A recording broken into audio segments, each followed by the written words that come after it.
இறை இயேசுவில் எனக் அன்பார்ந்தவர்களே, நம் ஜீவனுள்ள தேவனின் உயிருள்ள வார்த்தைகளை தினமும் கேட்பதன் மூலம் உங்களுக்கு நன்மையும் ஆசையும் உண்டாவதாக. இன்றைக்கு நம் உள்ளத்தில் ஆண்டவர் பேச விரும்புகிற திருவசனம் பேதுரு எழுதிய முதல் திருமுகம் 1ஆம் அதிகாரம் 25ஆம் திருவசனம். புல் உலர்ந்து போகும், பூ வதங்கி விழும், நம் ஆண்டவரின் வார்த்தையோ என்றென்றும் நிலைத்திருக்கும். இவ்வார்த்தையே உங்களுக்கு அறிவிக்கப்பட்ட நற்செய்தி. இறை இயேசுவில் எனதருமை நண்பர்களே, உங்கள் அனைவருக்கும் நம் இயேசுவின் அன்பை உரித்தாக்குகின்றேன். இன்றைய புனிதராம் புனித அகஸ்டின் ஆஃப் கேன்டர்பரியிடம் நமக்காக இறை இயேசுவிடம் பரிந்து பேசி அவரின் மேலான இரக்கத்தை பெற்று தரும்படி ஒரு நொடி ஜெபித்துக் கொள்ளுங்கள் நண்பர்களே என்று மே மாதம் 27ஆம் தேதி புதன்கிழமை இன்றைய நாளில் தங்கள் பிறந்த நாள் மற்றும் திருமண நாளை கொண்டாடும் அனைவரையும் இறை இயேசுவின் அன்பும் ஆசிர்வாதங்களும் நிறைவாய் சேரட்டும். தங்களுக்கு நெருக்கமானவர்களின் பிரிவால் வாடும் நபர்களையும் இறை இயேசுவின் வியாகுல அன்னையின் ஆறுதல் போர்வையாய் மூட வேண்டுமாய் மனமாற ஜெபிக்கின்றேன். நண்பர்களே, இயேசுதான் நம் ரோசரி பிரேயர்ஸ் குடும்பத்தார் அனைவரையும் தினமும் ஜெபிக்க ஒன்றிணைக்கிறார் என்பதை நான் முழுமையாக விசுவாசிக்கின்றேன். அதற்காக நான் தினமும் நன்றிகளை செலுத்துகின்றேன். நம் ரோசரி பிரேயர்ஸ் குடும்பத்தார் அனைவருக்காகவும் தவறாமல் ஜெபிக்கின்றேன். அன்னையிடம் ஜெபமாலைகளை சமர்ப்பிக்கின்றேன். இதை கேட்டு ஜெபிக்கும் ஒவ்வொருவருக்கும் நிச்சயம் இந்த காணொளி ஆசீர்வாதமாக மாறும். நண்பர்களே, உங்கள் ஒவ்வொருவருக்கும் கட்டாயம் இயேசு என்று அற்புதம் செய்வார், தயவு செய்வார். அது எப்பேற்பட்ட பெரிய மூடப்பட்ட கதவாய் உங்கள் வாழ்க்கை இருந்தாலும் இயேசு இன்று அதை திறப்பார். எப்போதும் நீங்கள் எதையாவது கேட்டு ஜெபிக்கும் போது, அதாவது மன்றாடும் போது உங்கள் சிந்தனை ஒருமுகப்பட வேண்டுமாம். நாம் ஜெபிக்கும் போது வார்த்தைகள் மட்டும் போதாது, நம் மனமும் சிந்தனையும் நம்பிக்கையும் ஒரே நோக்கத்தில் நிலைத்திருக்க வேண்டுமாம். அப்போதுதான் அந்த காரியம் வாய்க்கும். உதாரணமாக, குழந்தை வரத்திற்காக ஜெபிக்கிறீர்களா? கணவன் மனைவி இணைந்து கைகோர்த்து முழந்தால் படியிட்டு ஜெபிக்க வேண்டும், ஜெபமாலைகளை சொல்ல வேண்டும். அல்லது சொந்த வீட்டிற்காக ஜெபிக்கிறீர்களா? வேலை, திருமணம், படிப்பு, உடல் நலம், வாழ்க்கையில் உயர்வு, எதற்காக நீங்கள் ஜெபித்தாலும் குடும்பமாய் இணைந்து சேர்ந்து கூடி அமர்ந்து ஜெபிக்க வேண்டும். இப்படி நீங்கள் ஜெபித்தால் உங்கள் அனைவரின் மனமும் சிந்தனையும் ஒருமுகப்படும். அப்படித்தானே? ஒரே காரியத்திற்காக ஜெபிப்பீர்கள். ஜெபம் தொடங்குவதற்கு முன்னால் அதை சொல்வீர்கள், அதை சொல்லி ஜெபிப்பீர்கள். இதை பார்க்கும் இயேசு நிச்சயம் ஒருமனப்பட்ட உங்கள் ஜெப வேண்டுதலை அருளிச் செய்வாராம். ஆனால் குடும்பம் கூடி ஜெபிப்பதை, நண்பர்கள் கூடி ஜெபிப்பதை தடுக்க பிசாசு பல தடைகளை கொண்டு வருவான். அதற்கு நாம் வழியே கொடுக்க கூடாது. ஜெப நேரம் ஆரம்பிப்பதற்கு முன்னால் ஒரு சண்டையை கொண்டு வருவான். பிள்ளைகளை கொண்டு அல்லது மற்ற உறவினர்களை கொண்டு ஏதாவது பேச வைப்பான். ஒரு சின்ன காரியத்தை கிளப்புவான். நாம் சண்டை போடுவோம், ஜெபம் கெட்டுவிடும். அன்றைய குடும்ப ஜெபம் இல்லாமல் போய்விடும். இதற்கு மட்டும் நாம் இடம் கொடுக்க கூடாது. யாராவது ஒருவர் உத்தரவாதம் எடுக்க வேண்டும். சற்றே பொறுமையாக போக வேண்டும். அட்ஜஸ்ட் பண்ணி கொள்ள வேண்டும். அப்போதுதான் தடையில்லாமல் குடும்ப ஜெபம் நடக்கும். எப்படியாவது குடும்பத்தை கூட்டி சேருங்கள். ஒரு நாளில் ஒரு 20 நிமிடம் கூடி அமருங்கள், ஜெபியுங்கள். பின்பு பாருங்கள், மாற்றம், இமாலய மாற்றம் உங்கள் குடும்பத்தில் வரும். நண்பர்களே, சரி, இன்றைய முதல் வாசகம் என்ன கூறுகிறது? புனித பேதுரு நம்முடைய மீட்பின் மதிப்பை நமக்கே நினைவூட்டுகிறார். நாம் பாவத்திலிருந்து விடுவிக்கப்பட்டது பொன் அல்லது வெள்ளியால் அல்ல, அதைவிட விலையே இல்லாத கிறிஸ்துவின் உயர்ந்த இரத்தத்தால் என்று நமக்கு சொல்லித் தருகிறார். இது கடவுள் நம்மை எவ்வளவு மதிக்கிறார் என்பதை காட்டுகிறது. நம்முடன் பிறந்தவர்கள், நம் உறவினர்கள், நம்மோடு வேலை செய்பவர்கள் கூட நம்மை மதிப்பதில்லை, ஏளனமாக பேசுகிறார்கள். ஆனால் இயேசு நம்மை மதித்தார். அதற்காகத்தான் தன் இரத்தத்தை சிந்தி நம்மை மீட்டார். மேலும் பேதுரு கூறுகிறார், ஒருவருக்கொருவர் ஆழ்ந்த அன்பு காட்டுங்கள் என்று சொல்லுகிறார். இன்று குடும்பத்திலும் சமுதாயத்திலும் படிக்கும் இடத்திலும் பணிபுரியும் இடத்திலும் அன்பு இருக்கின்றதா? சற்றே யோசித்து பாருங்கள். அன்பு இருந்தால் இப்படி பிறரை வார்த்தையால் காயப்படுத்துவோமா? செயல்களால் காயப்படுத்துவோமா? குத்தி காட்டுவோமா? சற்றே யோசித்து பாருங்கள். கிறிஸ்துவ வாழ்க்கை வெளிப்புற சடங்குகள் மட்டும் இல்லை நண்பர்களே. தூய உள்ளம், அன்பு, அதுதான் கிறிஸ்துவ வாழ்க்கை.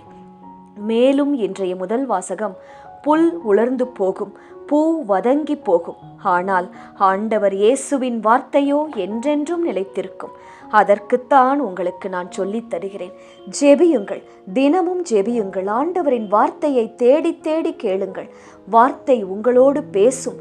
அது உங்கள் மனதில் நிற்கும். எழுதி வைத்துக் கொள்ளுங்கள். அந்த வார்த்தையை, வசனத்தை சொல்லி சொல்லி கேளுங்கள். இயேசுவே, உனக்கு ஒரு வீட்டை கட்டுவேன் என்று வசனம் சொல்லுகிறதே, அதை போல எனக்கு ஒரு வீட்டை கட்டித்தாரும். உன்னை நான் பிள்ளை தாய்ச்சியாய் மாற்றுவேன் என்று வசனம் சொல்லுகிறதே, எனக்கு ஒரு குழந்தையை தாரும். ஞானமில்லாதோர் என்னிடம் கேளுங்கள், நான் ஞானத்தை தருவேன் என்று வசனம் சொல்லுகிறதே, எனக்கு ஞானத்தை தாரும். என் பிள்ளைகளுக்கு ஞானத்தை தாரும் என்று வசனத்தை, வார்த்தையை சொல்லி சொல்லி நீங்கள் ஜெபிக்கும் போது அது நிச்சயம் நடக்கும். கடவுளின் வார்த்தை, அதில்தான் உண்மையான விஷயம் இருக்கிறது. கிறிஸ்துவின் அன்பு நம்முடைய உண்மையான மதிப்பை வெளிப்படுத்துகிறது. யார் நம்மை மதிக்காவிட்டாலும் என்ன நண்பர்களே, இயேசுவே நம்மை மதிக்கிறார். உலகத்தின் புகழ் நிலையற்றது, இயேசுவின் வார்த்தை நிலையானது. தூய உள்ளத்திலிருந்து வரும் அன்பு, அது இயேசுவுக்கு மிகவும் பிடித்தமானது. உலகத்தில் எல்லாம் மறைந்தாலும் இயேசுவின் அன்பும் அவர் நமக்கு கொடுத்த வாக்குறுதியும் என்றென்றும் நிலைத்திருக்கும். இயேசு உங்களுக்கு ஒரு வாக்கு தந்துவிட்டார் என்றால் அது நிறைவேறும் வரை வீணிலே விழாது. சரி நண்பர்களே, இன்றைய நற்செய்தி என்ன கூறுகிறது? இயேசு தமக்கு வரப்போகும் துன்பம், சிலுவை மரணம் மற்றும் உயிர்த்தெழுதலை முன்கூட்டியே சீடர்களிடம் அறிவிக்கிறார். ஆனால் அந்த நேரத்தில் இந்த யாக்கோபும் யோவானும் என்ன சொல்லுகிறார்கள் தெரியுமா? உமது மகிமையில் எங்களுக்கு உயர்ந்த இடம் வேண்டும் இயேசுவே என்று கேட்கிறார்கள். அவர்கள் மகிமையை விரும்பினார்கள், ஆனால் அதற்கு முன்பாக தியாகத்தை செய்ய வேண்டும் என்று அவர்கள் புரிந்து கொள்ளவில்லை. இயேசு ஒரு புதிய விஷயத்தை இன்று இந்த நற்செய்தியின் மூலம் நமக்கு கற்பிக்கிறார். உண்மையான பெருமை அதிகாரத்தில் இல்லை, சேவையில்தான் இருக்கிறது. மற்றவர்களை ஆளுபவரை பெரியவர் என்று இந்த உலகம் சொல்லலாம், ஆனால் மற்றவர்களுக்கு பணி புரிபவர்களைத்தான் இயேசு பெரியவராக நோக்குகிறார். ஒரு நல்ல தலைவராக, தலைவியாக நீங்கள் குடும்பத்திலும் பணியிடத்திலும் இருக்க வேண்டுமா? நீங்கள் என்ன செய்ய வேண்டும்? தலைவர், நல்ல தலைவர் என்றால் நீங்கள் விட்டு கொடுக்க வேண்டும், பிறருக்கு சேவை செய்ய வேண்டும், பாராட்டை பிறருக்கு உரித்தாக்க வேண்டும், பணியை நீங்கள் எடுத்து செய்ய வேண்டும்.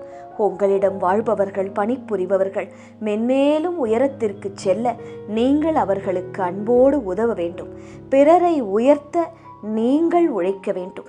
இதை நீங்கள் செய்யும் போது அதை பார்க்கும் இயேசு உங்களை மென்மேலும் உயர்த்தி வைப்பார், மென்மேலும் ஆசிர்வதிப்பார். அதிகாரம் மனிதரை உயர்வாக காட்டலாம், ஆனால் சேவைதான் இயேசுவின் முன் உங்களை உயர்வான மனிதராக காட்டும். தாழ்மையாய் பணியாற்றும் இதயம் இயேசுவுக்கு பிரியமானது. இயேசுவை பின்பற்றுவது அன்போடு சேவை செய்வதை குறிக்கும். இதற்கு அப்புறம் உங்களை யாராவது கீழ்ப்படுத்தினாலும், மரியாதை இல்லாமல் பேசினாலும் அதை நீங்கள் பொருட்படுத்தாமல் நீங்கள் கொஞ்சம் தாழ்மையாய் போங்கள், கெட்டுப்போக மாட்டீர்கள். இயேசுவின் பார்வையில் உண்மையான பெரியவராக நீங்கள் காணப்படுவீர்கள், ஆசிர்வதிக்கப்படுவீர்கள். நண்பர்களே, இன்றைய திருப்பாடல் வழி ஜெபிக்கலாமா? எருசலேமே ஆண்டவரை போற்றுவாயாக, சீயோனே உன் கடவுளை போற்றுவாயாக. வாயில்களே தாள்களே வலுப்படுத்துகின்றவர் அவரே. இயேசுவே, உம்மை போற்றுகிறோம். எங்கள் வாயில்களை, தாழ்பால்களை நீர் வழிப்படுத்தும். எங்களுக்கு உண்டானதை காப்பாற்றி தாரும். அவர் உன் எல்லை புறங்களில் அமைதி நிலவச் செய்கின்றார். உயர்தர கோதுமை வழங்கி உன்னை நிறைவடைய செய்கின்றார். இயேசுவே, என் எல்லைகளில் அமைதி, என் குடும்பத்தில் அமைதி நிலவச் செய்தருளும். உயர்தர கோதுமையால் என்னை போஷித்தருளும். உடல் நோயிலிருந்து எங்களை காப்பாற்றும், நிறைவடைய செய்யும். தமது கட்டளையை உலகினுள் அனுப்புகின்றார். அவரது வாக்கு மிகவும் விரைவாய் செல்கிறது. இயேசுவே, உமது வாக்கு எங்கள் தலைமேல் வந்து தங்கட்டும். உமது ஆசிர்வாதமும் அன்பும் எங்களுக்கு சொந்தமாகட்டும். யாக்கோபுக்கு தமது வாக்கையும் இஸ்ரவேலுக்கு தன் நியமங்களையும் நீதி நெறிகளையும் அறிவிக்கின்றார். அவர் வேறெந்த இனத்துக்கும் இப்படி செய்யவில்லை. இயேசுவே, யாக்கோபுக்கும் இஸ்ரவேலுக்கும் நீர் செய்த அற்புதங்களை வேற யாருக்கும் செய்யவில்லை. எங்களுக்கும் அவ்வாறு செய்யும்படியாய் கெஞ்சி மன்றாடுகிறோம். நீதி நெறிகளை எங்களுக்கு அறிவியும். உமது நீதியின் பாதையிலே எங்களை நடத்தும். எங்களை விட்டு கொடுக்காத தேவன் நீர், எங்களை மறக்காத இயேசு நீர். ஆமேன். இயேசு கிறிஸ்துவின் பெரிதான நாமத்தின் நிமித்தம் ஜெபிக்கிறோம். ஆமேன். ஒவ்வொரு நாளும் உங்கள் உள்ளத்தில் ஆண்டவர் பேச விரும்புகிற இறை வார்த்தையை தெரிந்து கொள்ள ரோசரி பிரேயர்ஸ் சேனலை சப்ஸ்கிரைப் செய்யுங்கள்.